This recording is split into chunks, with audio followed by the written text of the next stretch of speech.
Baik, assalamualaikum warahmatullahi wabarakatuh. Salam HW, fastabiqul khairat, Allahu Akbar. Alhamdulillah ya, pada hari ini kita akan sedikit belajar dan bermain mengenai teknik penjernihan air. Nah, semuanya juga sudah tahu begitu bahwa pentingnya air begitu bagi kehidupan sehari-hari kita, baik untuk digunakan sebagai MCK dan kebutuhan lainnya seperti mungkin menyiram tanaman dan lain sebagainya. Nah, ada kalanya mengapa sih kita penting untuk sedikit praktik tentang teknik penjernihan air ini, bahwa tidak semua tempat memiliki air yang baik begitu. Kadang kita menemui tempat dengan kondisi air yang buruk gitu. Teknik-teknik penjernihan air ini ada banyak, barangkali juga sekarang banyak diimplementasikan dalam teknologi-teknologi penjernih air minum.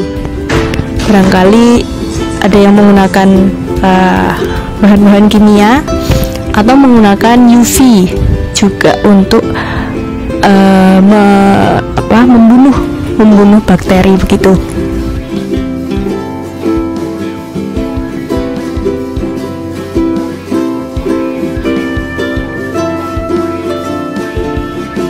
Bahan-bahannya ya, ada, coba kita siapkan di sini air keruh. Itu air yang saya campurin tanah, dia sudah berubah keruh.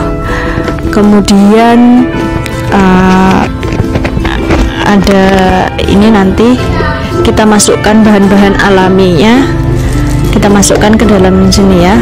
Botol yang sudah saya lubangi, nanti airnya kita masukkan sini, kemudian nanti menetes di sini. Oke. Ini tanah tadi yang saya campurkan ke air bersih. Kemudian ini cutter saya untuk memotong. Kemudian ini adalah kapas ya. Kemudian ini ada kerikil. Nah, teman-teman bisa menggunakan bahan atau media lainnya sebagai pelapis yang nantinya akan dimasukkan ke dalam sini. Bebas saja, bisa menggunakan kapas ditambahkan dengan ijuk.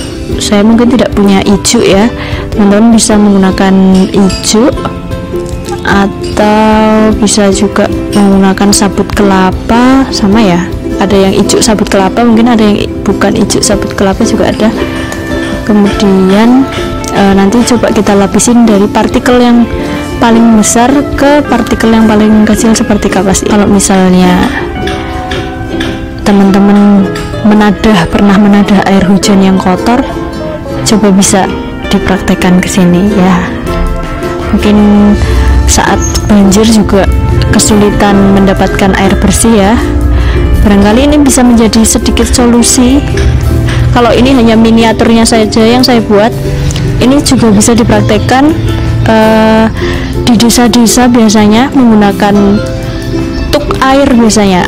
Barangkali kalau teman-teman di kota ya tidak menjumpai seperti ini, tapi mungkin teman-teman akan menjumpai yang seperti ini. Sebentar. Nah, tidak menutup kemungkinan bahwa air sumur di kota itu juga sangat kotor. Nah, ini juga pabrikan ini meniru sifat alami dari penjernihan air. Coba nampak nggak? Ini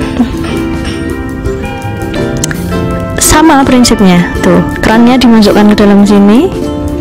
Ini ada arang, mungkin karbon bersama pecahan kerikil-kerikil kecil gitu, dan ini juga ada pelapis seperti kapas yang tipis sekali. Baik, kita masukkan terlebih dahulu ya kapas. Ini juga kalau terlalu tebal nanti menetesnya juga agak sulit ya. Ya sudah, begitu saja, yang penting dia sudah masuk. Kemudian langsung saja ya, ini ada sedikit campuran pasir sih, tapi tidak apa-apa. Coba kita langsung saja. Pasir kan juga sebenarnya bisa mengikat kotoran-kotoran. Kalau kita masukkan langsung saja, coba. Apakah nanti kalau dengan begini, kita coba ya. Nanti teman-teman boleh mencoba dengan teknik yang berbeda, boleh. Oke, bismillah ya.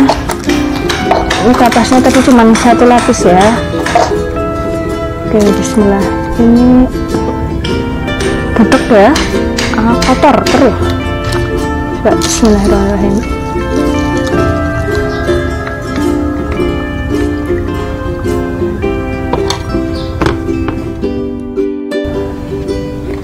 Nah, ini ya, masih keruh ternyata. Ini terlalu besar.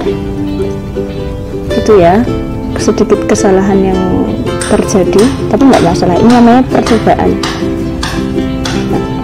Dan ini juga, ini kan coba bisa dilihat. Nah, ini lubangnya memang kecil-kecil. Nah, kita coba lakukan ini penyaringannya 2 kali. Apakah warnanya tetap masih juga keruh seperti ini? Ini sedikit berkurang sebenarnya, keruh pertama. Kemudian kita masukkan ya. Nah, apakah keruhnya masih sama dengan tingkat keruh pertama?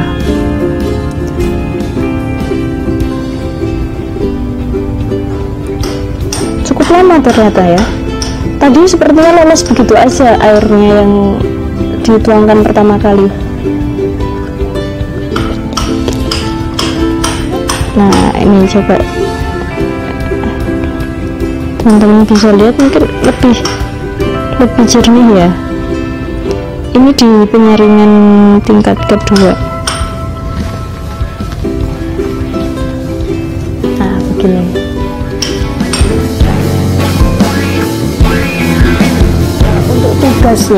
Tugasnya nanti silahkan teman-teman bisa membuat teknik penjernihan air dengan teknik apapun. Boleh dengan misalnya bahan kimia, misalnya teman-teman di rumah juga ada tawas atau menggunakan kartorik. Coba diuji cobakan, misalnya dalam sedikit air gelas, 1 gelas gini yang diberi tanah keruh, dia akan jernih dalam berapa menit gitu, atau kita cek waktunya seberapa cepat menjernihkan, misalnya jika menggunakan tawas. Atau boleh juga teman-teman melakukan percobaan dengan teknik alami seperti ini. Bahan-bahannya nanti silahkan teman-teman modifikasi sendiri, teman-teman searching di internet gitu kan. Boleh ditambahkan ijuk, boleh ditambahkan kerikil batuan yang kecil-kecil, kemudian lebih besar lagi. Kalau ini Yunda cuma menggunakan langsung batuan yang sedikit besar gini ya, mohon maaf. Oke, itu untuk tugasnya ya. Nanti silahkan teman-teman tugasnya boleh difotokan per step, difotokan saja per step, atau yang mau mengirimkan video juga boleh. Memudahkan teman-teman aja. Kalau misalnya dari step pertama, misalkan teman-teman fotokan alat dan bahan apa saja yang teman-teman gunakan, kemudian air keruh sebelumnya, air keruh yang belum disaring, kemudian air keruh yang sudah disaring kayak gitu. Kemudian teman-teman deskripsikan di situ. Kalau menggunakan foto ya, nanti silahkan deskripsikan. Kalau teman-teman menggunakan video ya cukup dideskripsikan saat take videonya saja. Nah, untuk tugasnya, jika teman-teman memang tidak bisa mempraktekkan teknik penjernihan air, teman-teman bisa silahkan menanam tumbuhan di rumahnya. Saya minta teman-teman sendiri yang merawat tumbuhannya, silahkan dari kecil, bebas dari biji atau dari stek, bebas. Nanti silahkan fotokan, silahkan kerjakan, misalnya mengerjakan hari ini tanggal 1 misalnya, atau hari ini tanggal 28. Ini masih yang kecil seperti ini, kemudian difotokan misalnya 2 minggu kembali, atau saat mengumpulkan tugas itu teman-teman fotokan kembali menjadi sudah berapa senti nih gitu. Deskripsikan tumbuhan apa yang sedang kamu tanam, bebas ya. Boleh teman-teman tanaman-tanaman toga ya, tanaman obat keluarga boleh, atau tanaman yang bisa dimakan seperti sayuran seperti ini. Ini kalau teman-teman tahu ini jenis bayam Brazil. Kalau bayam yang biasanya kita makan atau yang berada di pasaran kan biasanya bayamnya itu daunnya tidak ada lengkung-lengkung seperti ini.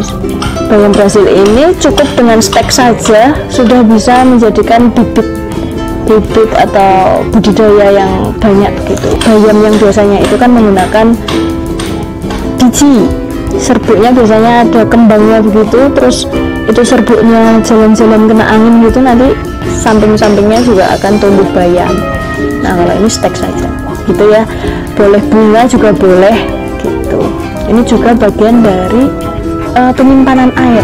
Jadi kalau air begini tidak ada tanamannya, lolos dia, lolos ya, seperti konsep banjir itu kan. Nah kalau ada tanamannya begini, misalnya ada 50% air yang datang, yang lolos mungkin sekitar 30%, 20% masih ada yang terserap. Tambah lagi ketika tanamannya semakin besar atau punya kambium yang besar, jadi dia semakin banyak menyimpan air gitu ya.